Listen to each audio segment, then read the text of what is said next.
బిడ్డలు ఉన్నారు. అలాంటి బిడ్డల స్థానంలోనే పేద బిడ్డలు కూడా ఉండాలి.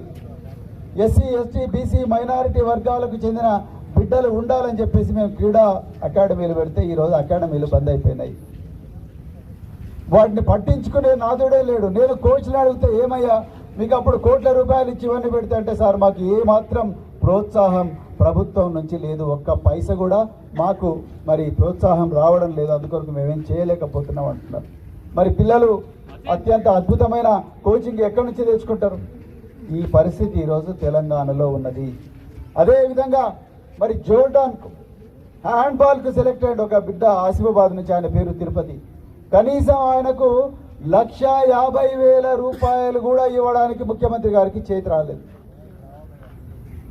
ఒకప్పుడు కోట్ల రూపాయలు ఇచ్చినాం. ఎవరెస్ట్ ఎక్కిన పిల్లలకు ఇదే నిజాం కాలేజీలో చదువుకున్న ఆనంద్ కుమార్ కానీ మలాబాద్ పూర్ణకు ఒక్కొక్కరికి 25 లక్షల పారితోషికం గోల్కొండ కోట వేదికగా కేసీఆర్ గారు ఇచ్చింది. 25 లక్షలు, 5 ఎకరాల భూమి, 300 గజాల ఇల్లు, ఆ విధంగా ఇచ్చింది. వాళ్ళ నాన్నకు అవుట్ సోర్సింగ్ ఉద్యోగాలు ఇవన్నీ ఇచ్చింది. మరి ఇక్కడ కాంగ్రెస్ ప్రభుత్వంలో ఆ తిరుపతి అనే బిడ్డకు కనీసం 1,50,000 రూపాయలు కూడా ఇచ్చే పరిస్థితి లేదు. జోర్డాన్కు పోయిండు. ఎక్కడ ఆసిఫాబాదు, ఎక్కడ జోర్డాన్, అది పరిస్థితి.